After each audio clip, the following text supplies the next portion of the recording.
আখেরাত, কবরের ফিকির, আখেরাতের ফিকির, মৃত্যুর ফিকির।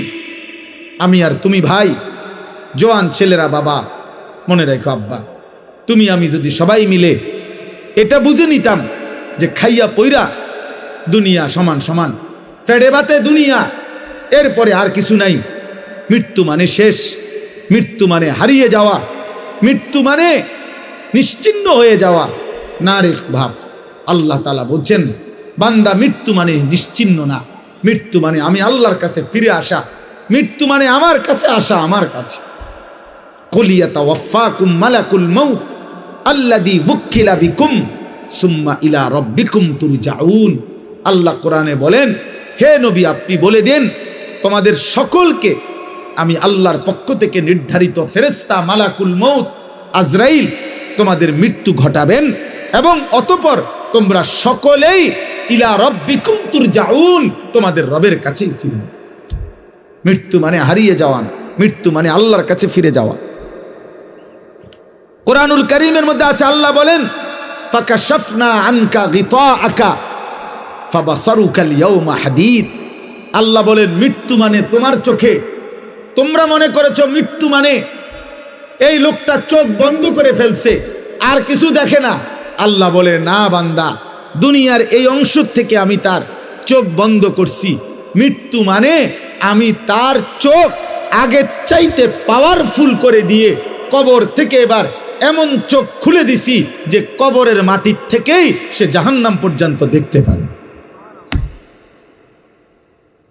এই জন্য মৃত্যুর মাধ্যমে মানুষের চোখের দৃষ্টি কমে না, বাড়ে। ফাবাসারুকাল ইয়াওমা হাদীদ, আজ তোমার চোখের দৃষ্টি আল্লাহ বলছে মৃত্যুর পরে আরো তীক্ষ্ণ, আরো বেড়ে গেল, বেড়ে গেল। এখন তো আমি আধা কিলো দেখি না, কিন্তু মৃত্যুর পরে চোখ বন্ধ করার পরে দুনিয়া থেকে কবরে গেলেই মানুষ কবর থেকে এই চোখ দিয়েই জান্নাত কিংবা জাহান্নাম সরাসরি দেখবে। চোখের পাওয়ার বেড়ে যাবে, চোখের দৃষ্টি বেড়ে যাবে। এই জন্য মৃত্যু মানে হারিয়ে যাওয়া না। এই একই কথা আল্লাহ তাআলা বারবার বলছেন, বারবার। আমরা হুজুররা, আমরা মোল্লা, আমরা মৌলবী, আমরা এই হুজুর, আমরা জীবন আপনাদেরকে আখেরাত, কবর, মৃত্যু, পরকাল এ কথা মনে করাই। কেন? অনেক মানুষ বিদ্রুপ করে হুজুরদের কাছে, আর কোনো কথা নাই, কেবল কবরের কথা কয়, কেবল আখেরাতের কথা কয়। হ ভাইয়া, আর কোনো কথা নাই। ডাক্তারের কাছে কেবল চিকিৎসার কথা, ইঞ্জিনিয়ারের কাছে কেবল বিল্ডিং প্ল্যানিং এর কথা, রাজমিস্ত্রির কাছে কেবল ইট বালু সিমেন্টের কথা, কাঠ মিস্ত্রির কাছে কেবল কাঠ, টিন, জলুই ফেরেক এটারই কথা। যে যেই কাজ করে তাকে ওই কথা বললে ওইটাই মানায়, সে অন্য কথার পণ্ডিতি করলে এটা মানায় না। মোল্লা, মুন্সি, মৌলবী, আলেম, ওলামা, আমাদের জিম্মাদারি আল্লাহর বান্দাদেরকে আখেরাতের দিকে তৈরি করা, পরকালের জন্য তৈরি করা। আর খোদার কসম, এটাই সত্য যে আখেরাতের প্রস্তুতি, আখেরাতের চিন্তা এটাই শ্রেষ্ঠ প্রস্তুতি, এটাই সর্বশ্রেষ্ঠ চিন্তা। আপনি মরে গেলেও আপনি চিন্তা করেন না আপনার ফুট বাঁচবে। আমি মরে গেলে, অনেক মানুষ আছে না, আমি মরে গেলে আমার জি ফুটটি কেমনে জানি চলবো। আমনের বাপ মরাতে আপনি যেমনি চলছেন, এই আমনে মরার পরেও আমনের জিফু তেমনি চলবে। আপনি কোনো টেনশন করেন না। আপনি এত মিথ্যা বলার দরকার নাই। আপনি এত সুদ, এত কিস্তি, এত বাটফারি, সিটারি জিফুতের লাগিয়া করছি না, না, লোভের কারণে করছেন, স্বার্থের কারণে করছেন। কোন সুদখোর মনে রাখবেন স্ত্রী সন্তানের প্রতি দরদি না। কোন কিস্তিখোর যারা কিস্তি নেয়, এই হারামখোর মূলত স্ত্রী সন্তানের মায়ায় না, লোভে লোভে লোভে। আপনাকে বলে নাই বেটা স্ত্রী সন্তানকে হারাম দ্বারা পালতে, হারাম দ্বারা তার সংসার করতে। আপনাকে আল্লাহ বলে নাই, নবী বলে নাই, রাষ্ট্র বলে নাই, মেম্বরে বলে নাই, চেয়ারম্যানে বলে নাই, এই পৃথিবীর কোনো পাগলেও বলে নাই। আমনের লোভ আপনারে সুদ খাওয়াইছে, আমনের লোভ আপনারে কিস্তি নেওয়াইছে। আপনি হারামখোর মিয়া। কোন হারামখোরের সন্তান মানুষ হয় না, আমি বলে গেলাম, লিখিত দিলাম, লিখিত। সুদখোরের সন্তান মানুষ হয় না। কিস্তিখুরের সন্তান মানুষ হয় না, ঘুষখুরের সন্তান মানুষ হয় না। যদি বলেন মানুষ হইছে, আমারে বলেন, আমি দেখতে যাব। আপনি কি দেখাইবেন? মানুষ হয়েছে মানে হেতন পয়সা ইনকাম করে, 1 লাখ টাকা বেতন পায়। 1 লাখ টাকা বেতন পাইলে হেতনে মানুষ কয়। আপনার এটা কে বলছে? কোথায় লিখছে? কোথায়? সে উপার্জনে না শিখছে মিয়া, সে পয়সা রোজগার করা না শিখছে আপনার সন্তান। টাকা উপার্জন করলে তো মানুষ হয়েছে বলে না। এই পৃথিবীর কোনো অভিধানে, কোনো ডিকশনারিতে কোথাও কথা লেখা নাই যে মানুষ কাকে বলে। যে উপার্জন করে টাকা, তাকে মানুষ বলে? তাকে বলে মানুষ মিয়া? কোথায় লিখছে এটা বলেন? পৃথিবীর কোথায় লিখছে এ কথা? ইনসান তো ভিন্ন কিছু, ইনসান তো ভিন্ন কিছু। উপার্জন, নিজের খাবারের চাহিদা পূরণের জন্য প্রয়োজনীয় জিনিস সংগ্রহ, এটা তো পিঁপড়াও করে। একটা পিঁপড়াও তো এই পৃথিবীর সবচেয়ে বেশি শক্তিশালী, এই পৃথিবীর সবচেয়ে শক্তিশালী প্রাণী কি? পিঁপড়া। পিঁপড়াই পৃথিবীর সবচেয়ে শক্তিশালী প্রাণী, যে তার ওজনের চাইতেও ভারী জিনিস বহন করতে পারে। একটা হাতি সমপরিমাণ আরেকটা হাতি কান্দে লইতে পারত না, বুঝেন না? কিন্তু একটা পিঁপড়া তার নিজের চাইতে ভারী জিনিস বহন করতে পারে। এই জন্য পিঁপড়া সবচেয়ে শক্তিশালী প্রাণী। সে তার অবস্থানের চাইতে বেশি জিনিস নেয়। এই জন্য ভাইয়া, বাবা, আখেরাত ভুলবেন না। বাবাদেরকেও বলি, আমার সাফ কথা, একটা লোক, আমি তো চ্যালেঞ্জ করছি, কোন বাপ, একজন বাবা এখানে দাঁড়িয়ে বলেন যে আমি সুদে কিস্তিতে 12 লাখ টাকা লইয়া আমার ফুতেরে বিদেশ পাঠাইছি, হুজুর আল্লাহ জানে আখেরাতে আমারে মাফ করে, আল্লাহ জানে আমার কবরের আযাব মাফ করে দে, এই আশায় আপনি এমন খারাপ এই নেতারাই বলে আপনি ছবি উঠাবেন, সবাই ছবি উঠাবেন।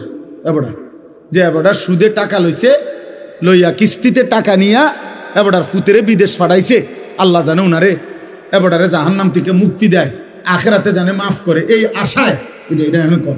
আসেন এখন আসেন, বলেন, একজন লোক বলেন, বুঝেন নাই কথা আমার? বলেন, আপনি সুদে টাকা নিছেন আখেরাতের আশায়? কথা বলেন না কেন? আপনি কিস্তিতে টাকা নিছেন আখেরাতের আশায়? জাহান্নাম থেকে বাঁচার আশায়? দুনিয়ার লোভে। আপনি এটা বুঝছেন আপনার ছেলেটা এখন আমি 12 লাখ টাকা দিলে এটা আমার একটা টাকা উপার্জনের মেশিন, আমি একটা মেশিন বইয়ে এলাম, এরপরে হেতে টাকা দিব। তা নাই তো বলেন, দুনিয়ার আশা ছাড়া, সম্পদের আশা ছাড়া বাড়ি করবেন, বিল্ডিং করবেন, জমি কিনবেন, সংসার চালাইবেন, বাজার সদাই খাইবেন, আপেল মালটা খাবেন, এই তো দুনিয়ায় হইল। তো আখেরাত? আখেরাত ভুলে গেলেন, বাবাও ভুলে গেলেন, সন্তানও ভুলে গেলেন। আপনার ছেলে উপার্জন একদিন কর্মে না গেলে আপনার মনে গুসা হয়, কিরে ফুর্তি কি শুরু করলি, কামে যাস না কা? কিন্তু আপনার ছেলে 365 দিনে, খোদার 1 বছরে একদিনও ফজরের নামাজ পড়ে না, একটা দিন পড়ে না, এত বড় জানোয়ার মুসলমানের ঘরে ঘুমায় কেমনে? পরে জিজ্ঞাসা করেন না, ওই ছেলেটাকে জিজ্ঞাসা করেন, তুই মানুষ না জানোয়ার? পরে বলতে পারো। একদিনও তুমি 365 দিনে মুসলমানের ঘরে জন্ম নিয়ে তুমি একদিনও ফজরের নামাজ পড়বা না? তোমার আল্লাহ নাই, তোমারে কেউ বানায় নাই, তুমি মাটির তলের থেকে বাইরিছ, তুমি আসমান থেকে পড়ে গেছ, তোমার কোনো সৃষ্টিকর্তা নাই, তিনি তোমার কাছে কিছু চায় না। আস্তাগফিরুল্লাহ, আস্তাগফিরুল্লাহ। তাহলে একটা বাবা বেনামাজি সন্তান ঘুমায়, ওমা বেড়ার কোনো চিন্তাই নাই, ওনার কোনো ফিকিরে নাই, ওনার ফিকির শুধু টাকা, চাকরি, ব্যবসা, দোকানদারি, বিদেশ, পয়সা, এই জীবন। বলেন আব্বা, আখেরাত কেমনে ভুলে গেলেন? আখেরাত যদি ভুলেও যান তো আখেরাত হবে না? কথা বলেন না? বলো ছেলেরা, বাবা তোমরা বলো, তোমরা যারা আজকে মৃত্যু ভুলে গেছো, তোমাদের মৃত্যু হবে না? তোমরা যারা নামাজ পড়ো না, তোমরা তো মৃত্যু ভুলে গেছো। তোমাদের যাদের চরিত্র অপবিত্র, নারী দেখে, উলঙ্গ ছবি দেখলে, নারী দেখলে, জিনা ব্যভিচারের দৃশ্য দেখলে, হারাম নারী দেখলে বীর্যপাত হয় শরীরের মধ্যে, আর এই শরীর তখন নাপাক হয়। নাপাক জিনা করিলে, ব্যভিচার করিলে, নারীর সাথে হারাম সম্পর্ক করিলে, মদ পান করিলে, ব্যভিচার করিলে শরীর নাপাক হয়, অপবিত্র হয়, অপবিত্র। আল্লাহ রসুল সাল্লাল্লাহু আলাইহি সাল্লাম বলছেন, যে ব্যক্তি মদ পান করে, যে জিনা ব্যভিচার করে, খোদার কসম নবী বলছে আল্লাহ তার অন্তর থেকে ঈমান খুলে ফেলে, মানুষ যেমন তার দেহ থেকে জামা খুলে ফেলে। মান জানা ওয়া শারিবাল খামরা নাযা আল্লাহু মিনহুল ঈমান কামা ইয়াখলাউল ইনসানু আল কামিসা মিন রাসিহি। ঈমান খুলে ফেলে বেটা। এই অবস্থায় যদি মৃত্যু হয় নাফরমান, মনে রেখো সে মৃত্যু কি মৃত্যু হবে। আল্লাহ রসুল সাল্লাল্লাহু আলাইহি সাল্লাম বলেন, বুখারীর হাদিস, লা ইয়াজনি জানি হিনা ইয়াজনি ওয়া হুয়া মুমিন। কোন ব্যক্তি যখন জিনা করে, ব্যভিচার করে, কোন মেয়ের সাথে হারাম সম্পর্ক করে, খোদার কসম নবী বলছে সে মুমিন থাকে না। লা ইয়াশরাবুল খামরা হিনা ইয়াশরাবু ওয়া হুয়া মুমিন। নবীজি বলছে যে নেশাখোর মদ পান করে, আল্লাহ রসুল বলছে সে মুমিন থাকে না। লা ইয়াসরিকু সারিকু হিনা ইয়াসরিকু ওয়া হুয়া মুমিন। আল্লাহর নবী বলেন যে চুরি করে, চুরি করে, আল্লাহর কসম নবী বলছে। আর চুরি শুধু নামওয়ালা চুরি না, যেখানেই আপনি কাউরে ওজনে কম দিলেন এটা চুরি না? কথা বলেন না কেন? রাষ্ট্রের সম্পদ যারা চুরি করে তারা চোর না? জনগণের সম্পদ যারা চুরি করে তারা চোর না? ভদ্রলোক, আপনি কথা তো শুদ্ধ কন। একেবারে স্যুট পরা, বুট পরা, একদম টাই টুই লাগানো, আপনি তো বাটপার। মিথ্যা কথা বলেন। আপনি তো এক খোঁচা দিয়ে 100 কোটি টাকা মেরে দিচ্ছেন, তাহলে আপনি তো শুদ্ধ চোর। আপনি তো কথা তো শুদ্ধ বলেন। এই জন্য বললাম আব্বা, দুইটা শব্দ ইংরেজি বলা, প্যান্ট পরা, স্যুট পরা, শুদ্ধ ভাষায় কথা বলা, টাকা পয়সা উপার্জন করা, এর নাম মানুষ না। মানুষ ভিন্ন কিছু, ইনসান ভিন্ন কিছু, ভিন্ন কিছু। যদি বলেন আপনাদের হুজুরদের মধ্যেও তো এরকম অনেকের থাকতে পারে ত্রুটি, হ্যাঁ থাকতে পারে, আমি কি অস্বীকার করছি নাকি? হুজুর হিসাব দিবে না? কথা বলে না কেন? ইমাম সাহেব হিসাব দিতে হবে না? ইমাম সাহেব কি বেহেস্ত টেন্ডার লয়ে লাইছে নাকি?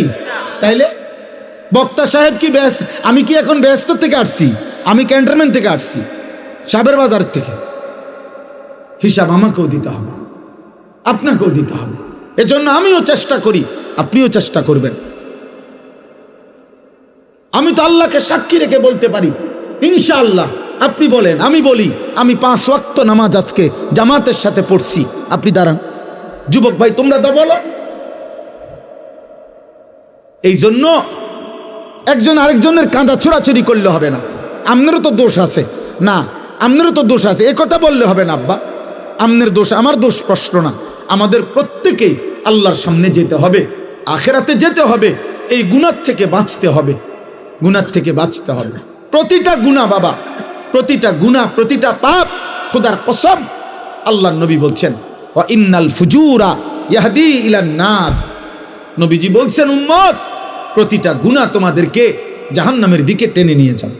এই নারী ছবি, এই নাচ গান, এই অশ্লীলতা, এই বেহায়াপনা, এই অসভ্যতা, এই নোংরামি, এই মদ জুয়া, সুদ ঘুষ কিস্তি, আমাদের মা বোনেদের বেপর্দা জিন্দিগি। আহা, আপনাদের ঘরে এখন আর আপনারা নিজ চোখে দেখা আপনাদের এক এক মেয়ে, আপনাদের বোন, আপনাদের কন্যা, আপনাদের স্ত্রী বেসামাল, বেসামাল, মন মতো পোশাক পরে, মন মতো জামা গায়ে দেয়, কত রঙে, কত ডিজাইনে, কত ঢঙ্গে সাজে, রাস্তায় রাস্তায় ঘোরে, বাজারে মার্কেটে প্রতিনিয়ত ঘুরতে থাকে। আহারে, বাপ কোথায়, স্বামী কোথায়, ভাই কোথায়, আত্মীয় কোথায়, অভিভাবক কোথায়? তোমাদের যুব, পিছনে তাকায়ও না, পিছনে তাকাবা না। তোমাদের একটা একটা ছেলেকে আমি বলি, বাবা তোমরা এই সমাজের ছেলে, আমার কথা মনে রাখো।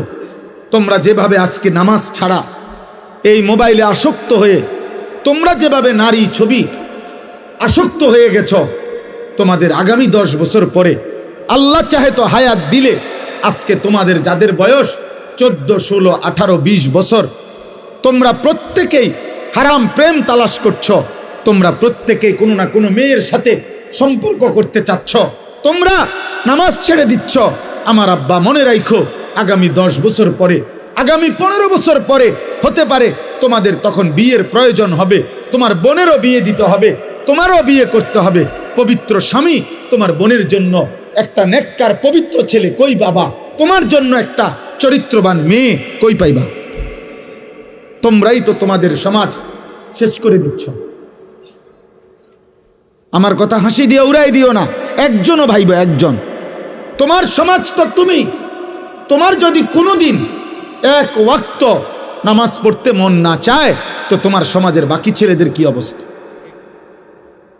তুমি যদি দিবানিশি নারী ছবি দেখো, তোমার যদি সারাক্ষণ মোবাইলে উলঙ্গ ছবি দেখতে মন চায়, তোমার স্ত্রী যে হবে তার চরিত্র কি হবে? রাবেয়া বস্রী।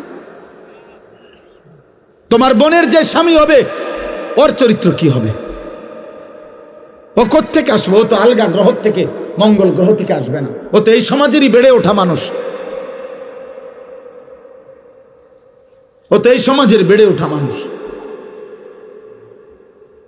আমরা এখন নিজেরা বুঝি, ছোটবেলায় মাদ্রাসায় আমরাও পড়ালেখা করছি বাবা, আর এখন আমরা মাদ্রাসায় পড়াই বাচ্চাদেরকে, খুব কষ্ট হয়, বেশি কষ্ট হয় বাচ্চাদেরকে এখন পড়াইতে। কেন?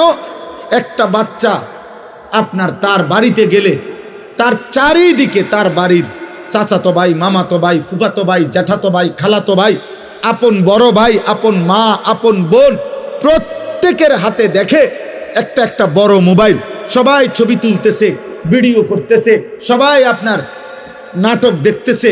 এর মাঝখানে এই একটা ছেলে, সে তখন নিজের বড় অসহায় মনে করে যে আরে আমার মন মাদ্রাসায় পড়ার কারণে আমারে বন্দি করে রাখছে, আমারে জেলখানা দিয়ে রাখছে, আমারে আবদ্ধ করে রাখছে, আমার জীবনের কোনো সুখ নাই, আনন্দ নাই, আমার কোনো উল্লাস নাই। এই কারণে প্রতিনিয়ত আমরা মাদ্রাসা চালাই বাবা, প্রতিনিয়ত বাচ্চাদেরকে অভিভাবক আয়সা কাঁদে যে হুজুর কোনোভাবে মাদ্রাসায় পড়াইতে পারতেছি না, রাখতে পারতেছি না, কেবল ছুটে যায় বাচ্চা, কেবল ছুটে যায়। কারণ চারিদিকের গুনার এই আয়োজন দেখে তার নিয়ন্ত্রণ করা একা কষ্ট হয়। তুমি বলো বাবা, তুমি বলো, বুঝতে দেখো, বুঝতে দেখো।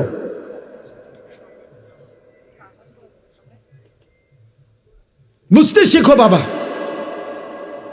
এই সমাজ নিরাপদ হবে না।